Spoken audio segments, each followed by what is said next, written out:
a-hole for telling my husband to stop disrespecting our surrogate?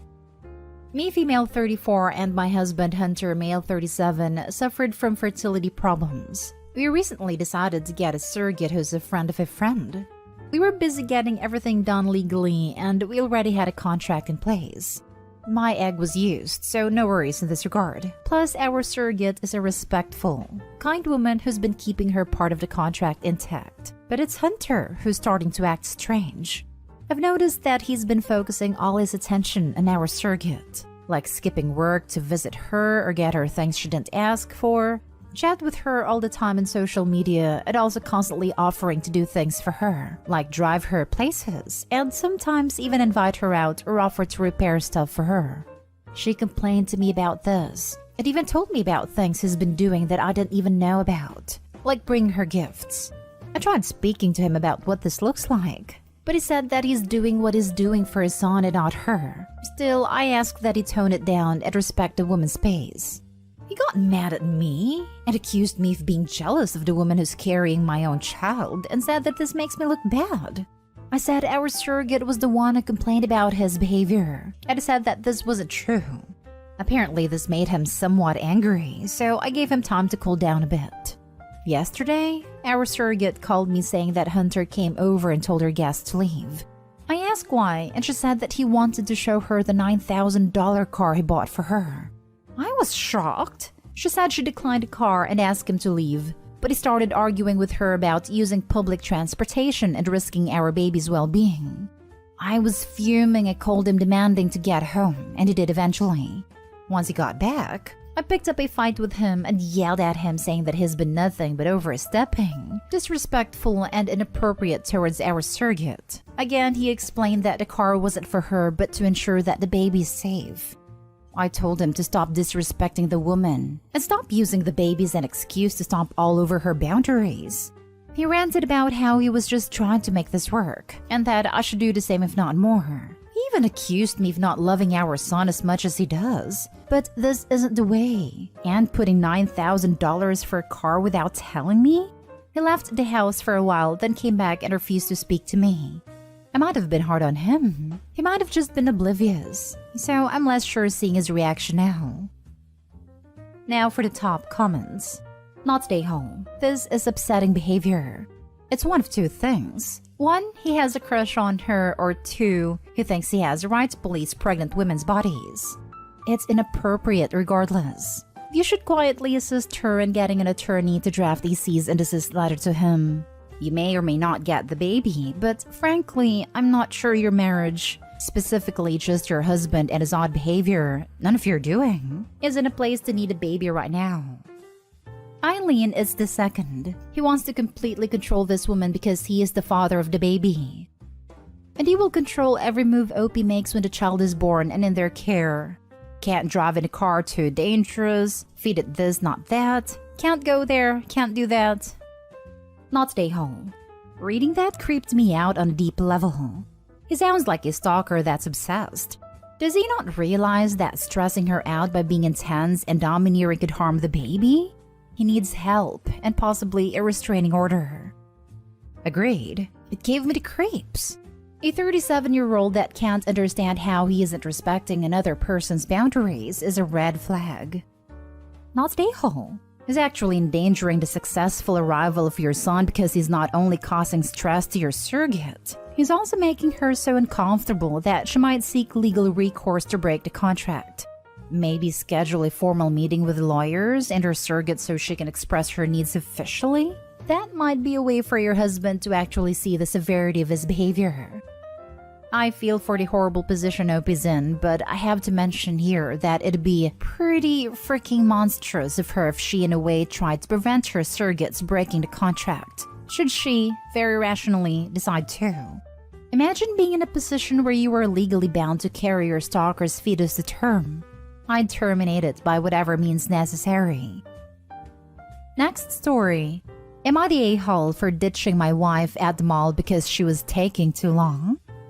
I'm a 34-year-old man and my wife is 29. We have been married for 5 years.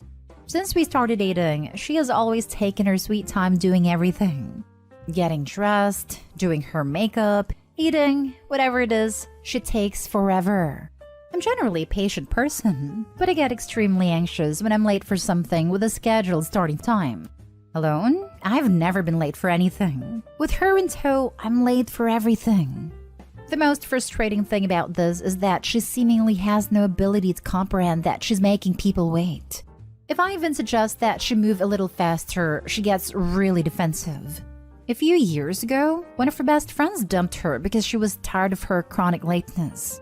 Last night, we went out to see a movie. Getting to the mall before the movie started was a battle itself. But miraculously, with the prospect of doing some shopping before it, she was able to gather her necessary belongings and get there with time to spare. She started shopping while I more or less followed her until it was about time to get to the theater. When I told her this, she was talking to a sales clerk about the clothes that she wanted to buy and she told me to hang on for a second. As usual, hang on meant I have absolutely no concern about her needs because I'm doing my own thing right now and anything other than what I want to do is out of the question. I waited around for a couple more minutes until she started taking jeans off the shelves to try new combinations. The previews had already started. I told her again and she said we can just skip the previews. At this point, I just walked away, which she naturally didn't notice, turned off my phone, and enjoyed the movie myself. As a side note, I missed the first few minutes of it waiting for her, standing in line and making my way to the theater.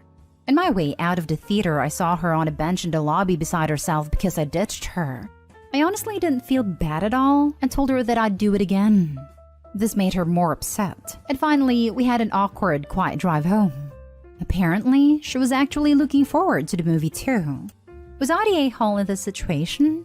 I felt it was supposed to be tough love, but she seems really hurt.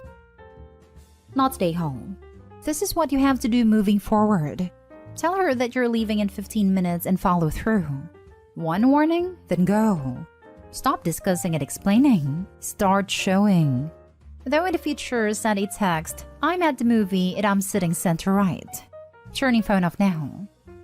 This is exactly what my parents did with my older sister when I was little and she got old enough to drive. The family's leaving at 6. We'd love it if you could make it. People who are constantly late like this have absolutely zero respect for anyone else. Not the a-hole, and sometimes this is just how you have to manage to be on time to things living with a chronically late person. Yes, it's not chronic lateness, it's chronic disrespect for OP's time, which is most definitely the a-hole. OP's not the a-hole. She knows she's chronically late and makes no attempts to change that. She's putting her wants ahead of other people's without consideration for their feelings. She's disrespecting OP's time and takes his patience for granted. He disregarded his suggestions and requests completely, trying on jeans when she's already late.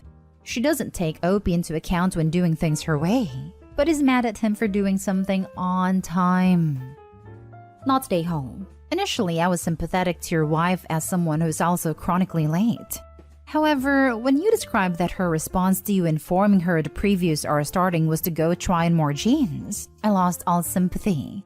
That's not chronic lateness, that's chronic disrespect for other people's time.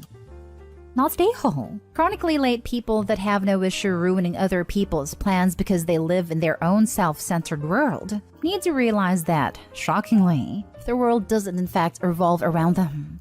I honestly don't know how you've put up with it for so long. That type of disrespect would drive me bananas. Next story is titled, Am I the a-hole for not telling my husband that I am pregnant before I told other people? My husband, 37 male, and I, 38 female, have been married for 6 years and have a 3-year-old son. For the past couple years, we have been on the fence about trying for a second kid. With everything going on in the world and both of us approaching 40, we just weren't sure if we had it in us to have another one, and we knew that we both wanted to be 100% into it if we did. But we both grew up with siblings and wanted our son to have that experience as well. However, my husband got laid off about 4 months ago, and that was kind of the final nail in our decision making, and we decided that he would get a vasectomy. With the stress of the holidays after his layoff and a time-consuming job search, he procrastinated on scheduling an appointment. He finally got around to scheduling one about a month ago. Well, turns out that a couple weeks ago, I noticed I had missed my last period. With everything else going on, I completely spaced it out. I took a pregnancy test and it came back positive. It was definitely a surprise. And at first, I was overjoyed, but then I remembered that my husband had literally gotten the snip only a couple weeks before. I made an appointment with my doctor, and sure enough, I was about 10 weeks along. I didn't know how to tell my husband or how he would take it, considering everything else that we had going on, so I told my mom and talked to her about it. She didn't give the best advice, so I talked with my two best friends about it too. They gave better advice, and the next day I told my husband. He was happy and supportive, and just kept saying that he would make it work, and not to worry about anything other than our growing family. This past weekend, we had some friends over, including the friends I talked to about a pregnancy. After we had dinner, my two friends were talking with my husband and I overheard one make a comment about how happy they both are that my husband took the news so well considering everything else we are going through. He played it off well, but I saw him shoot me a look. After everyone left, he confronted me about it and asked what my friend meant by that. I told him that I talked with him and my mom about how to tell him I was pregnant because I wasn't sure how he would take it. He got upset that he was the second person to know this very personal and life-changing bit of information. I tried to explain that I was worried he wouldn't be as happy as he is because he literally got his vasectomy 2 weeks earlier and is still job searching.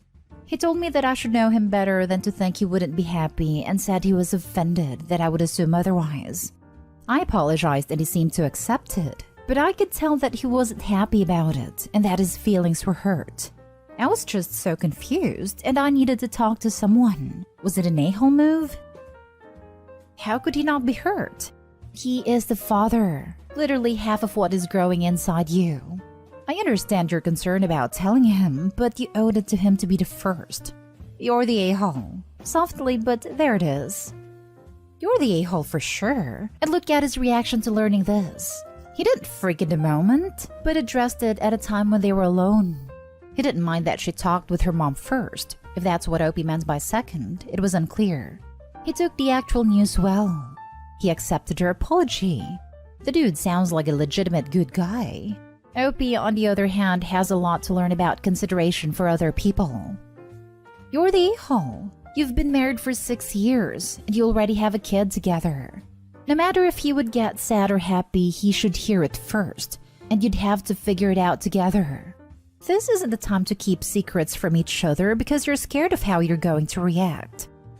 And if it would be the other way around, you would have been hurt and probably mad if he wouldn't have told you, if roles were reversed. No a-holes here. His feelings are understandable and legit. I can see feeling a little upset that my wife felt that she couldn't talk to me about something like this. On the other hand, I get how you were feeling and needing to talk to someone about it. I think you owe your friends a sharp kick in the shins though. They should have kept their mouths shut. Acknowledge his feelings, but don't downplay yours and it will eventually blow over. If you try to marginalize his, it will blow up, believe me. Last story. Am I the a-hole because I don't want my brother to enter my house? I think some context is necessary here. My parents are divorced. My mom lives at another state. I have my own house and my dad lives with my younger brother at a different city where I grew up. Matter of fact, me and my brother hate each other, and I'm not kidding. He uses every opportunity he gets to make a joke and defend me in front of our family and his friends. Because of the pandemic, my dad asked me to come back to their home. He was afraid, so I accepted and stayed for almost 2 years, because I love my dad. My brother made my life miserable, and it was so awful that I said to my dad's face that I'll never come back to that house again. So let's go to the history. My mom comes to visit me once a year. Last time she came, my brother came here to see her and he insulted me so bad that I had to get him out of my house. The whole situation gave me a panic attack. Months before my mom's arrival this year, I warned her several times that I do not want that guy at my house. She could meet him at a beach, the mall, whatever, I don't care, but I don't want him around me. But one day, I came from work and he was here. She let him in. For the next days, she would force me to let him come and making me go out with him, saying that I miss both of you, he is my son too, you guys must get along, and it's my only time of the year with you, can't you just ignore his insults? Because yes, he was doing that. 5 days of that. It's gone by now, but me and my mom have been fighting over this. She says that I'm an a-hole for not considering her feelings, and because I ruined the meetings with my bad humor. The whole family is saying that I should shut up and swallow it because my brother and her deserve time together. Am I the a-hole? Not the a-hole. Tell her that she can visit your brother at her father's place. When she says she doesn't want to see your father, tell her to shut up and swallow it because she deserves time with her son. I like this solution. Not the a-hole. Your mother and brother are though. Your brother for obvious reasons. Your mother because she is allowing her son to mistreat you because of her own selfish wants, not needs. She doesn't need to see you together. She just wants to. Opie, learn to stick to your no. Anything she brings up after that should be met with a I said no. I would say to Dad too. Opie was subject to her brother's abuse for 2 years in Dad's house and he allowed it. Also, the entire family for saying that Opie should just put up with it. I wonder if any of them ever stuck up for Opie when they were humiliated in front of the family. To be honest, it sounds like this is a golden child and scapegoat dynamic. I know this is going to sound like victim blaming because it is, but you're kind of the a-hole to yourself. You allowed yourself to be mistreated for 2 years because you love your dad. Your dad, I'm sure, loves you, but not enough to stop his toxic son from tormenting you. You could have left any time, but martyred yourself for 2 years. Your mom didn't force you to let your brother in. She coerced you, probably by guilt tripping. I get how powerful emotional terrorism is, because you could have asked your brother to leave and even have asked your mom to cut her visit short. That way, you could have established a boundary and sent a clear message. Not stay home. Don't get me wrong, your family are the main a-holes. Your mom can see your brother elsewhere. You don't get disrespected in your own house. That is your safe space. If your mom keeps arguing with you, can I suggest asking her to leave until she can respect your authority in your own house? You need to change your relationship dynamic with your family and that requires actions, not words.